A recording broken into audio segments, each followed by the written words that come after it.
Hey guys, it's AJ with Relentless Racing. What's going on? I am working on sizing some bearings for my stuff. So I was just going to go over what I'm doing. You can see some of the tools I'm using. What's up, Ricardo? How you doing? Anyway, this is what I've got going on over here. Got a couple of rods and some bearings, just kind of checking some stuff out. And then this is a little vise that I've got hanging onto my micrometer. So, and then I got a dial bore gauge, and what I'm going to do is I'm going to show you guys how I've been playing around with these little measuring devices and just kind of trying to figure out the clearance in this thing here. So anyhow, I'm starting out with this micrometer, and let's just say that this micrometer here is set and it's locked right now so it doesn't move, and this would be perhaps what the crank rod journal would be. And so I measured this particular distance, and I measured it a bunch of times, and so this is my average right here, and I put that on there. So 177.07, so that is 1 inch 770 thousandths and 7 tenths. Okay, so that last 7 is in the tenths region right there. So that's where I'm looking for, is for tenths. In any case, I measured that, and now I'm going to use my dial bore gauge, this guy right here, to try and figure out how big the ID is of this rod with a bearing installed in it. And this bearing's installed already. There's a yellow. You can see the yellow stripe right there. It's right there. And then there's another yellow stripe right there. So these are two yellows in here. This is full torque on this thing, 43 foot-pounds on that thing, and the threads are lubed. So I'm just gonna put this thing up here, and I'll let you guys watch what I'm doing. What's happening, Jose? How's it going?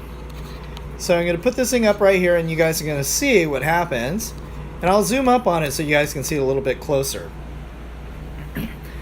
So the whole concept is this distance is fixed already at 1.7707. And then I'm going to take my dial bore gauge, and I'm going to try and figure out what the shortest distance is between these two right here, and then I'll set this thing to 0. I've already set it to 0, but let me show you what happens. So this thing's spring loaded, and I'm going to rotate this thing around. You can watch the needle moving around here. Can you guys see the needle? I don't know if you're sure if you can see it or not.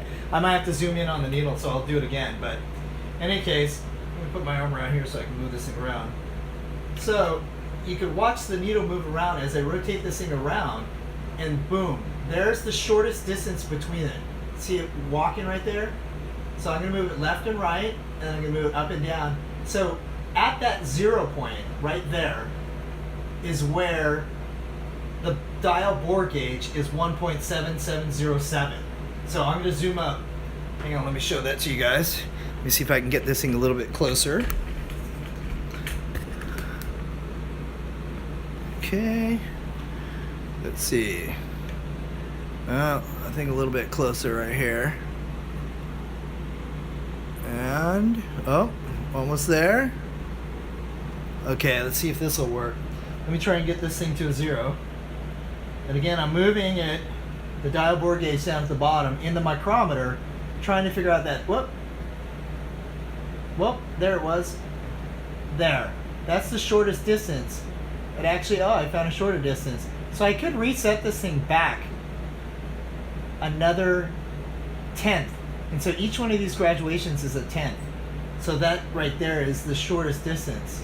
And that represents 1.770. So I'm going to move this thing back a tenth. And a tenth is 0.0001. That's 3 zeros and a 1 is a tenth. So let's try and get that to meet up again. This is the most difficult part. Boop, there it is.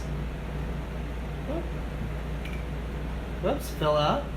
So one more time, let's try and get this thing to 0. So I'm moving it left and right. And then I'm moving up and, oh, there it is. That shortest distance, whoops, I lost it again. There. That right there is equal to 1.7707. And essentially what that is there's, whoops, let me zoom out just a little bit here. So what we're essentially looking at is when you have a cylinder, and that cylinder, if you're sticking some, for instance, this is a good example. If we have a long point in the cylinder, as you rotate that point, if you keep the right point on the right fixed, as you rotate down, it gets longer. As you rotate up, it gets longer. As you rotate in, it gets longer. As you rotate back, it gets longer. So now I'm going to do that on here. Now keep in mind, I reset this thing to 0. So when I check this guy, once I get a number over the 0, that is the clearance. That's the bearing clearance, the oil clearance. So let me put this thing up like this so you guys can see. And now I'm going to put this thing in here, and I'm going to do it in this way, in the vertical fashion here. You can kind of see where I have it. Here, let me show you. That's where I have it in. Oops, my hand's in the light. Anyway, that's what it looks like in there. So I have it in the vertical position, and that's where you should measure. So now I'm going to rock this thing back and forth, and you could actually watch what happens to the dial. So let me pick it up just a little bit so you can see the dial a little bit better. So in here, now you can see the dial bouncing around 2. Oh, there's a 2.1. There's a 2 right there. So what that means is the bearing clearance is about 2 thousandths. So each one of these numbers right here is a thousandth of an inch. So that's 0.001, 0.002, and each one of the little lines in here is 1/10 or 0.0001.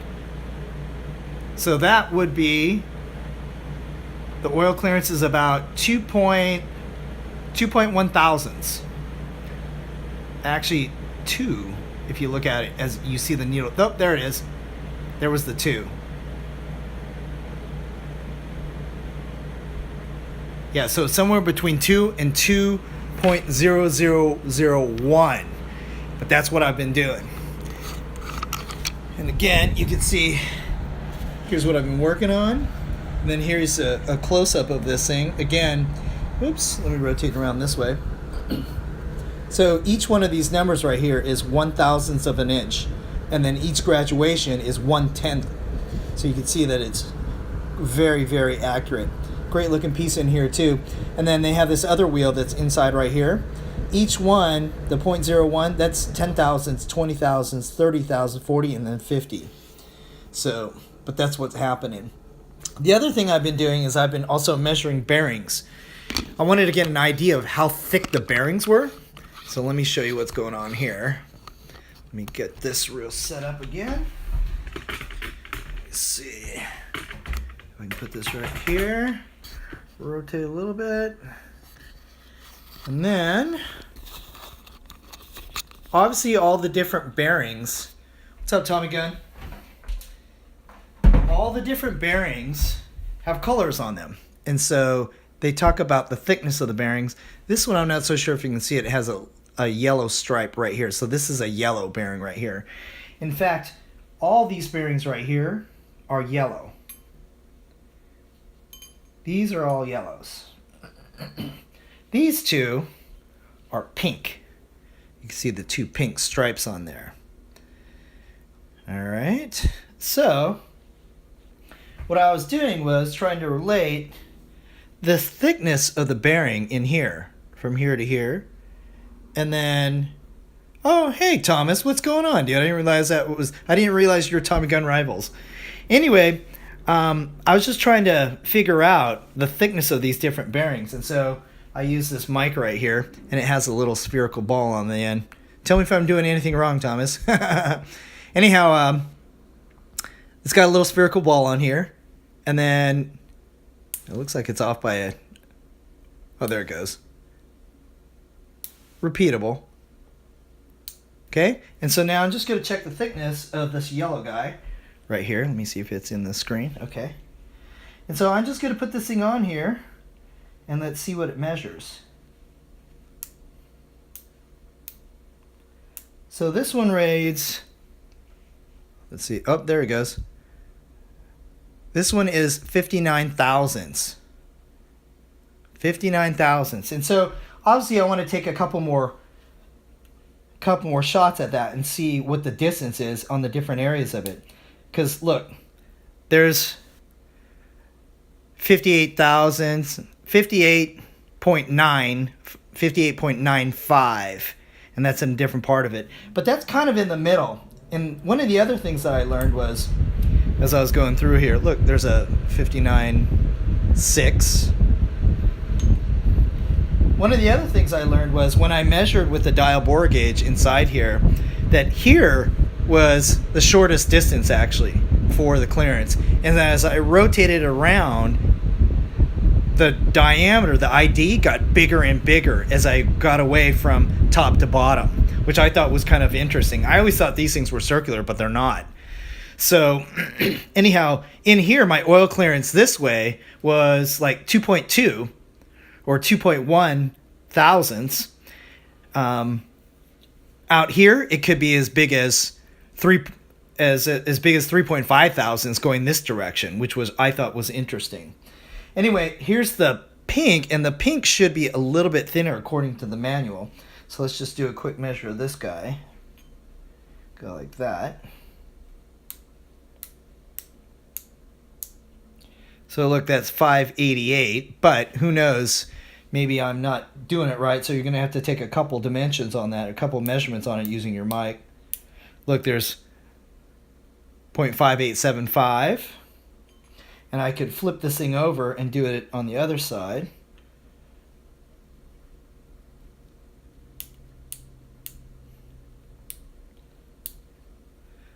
.588.8.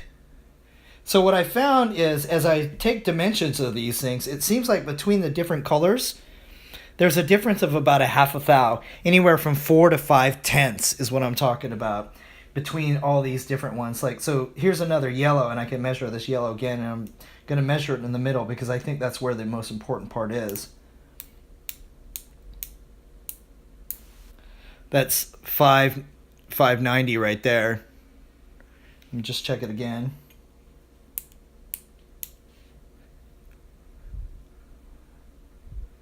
.5895. Interesting.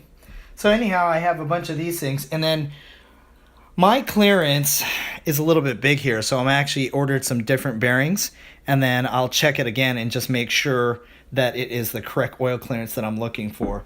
But again, this dial bore gauge was actually quite accurate. It was actually pretty interesting the way it works.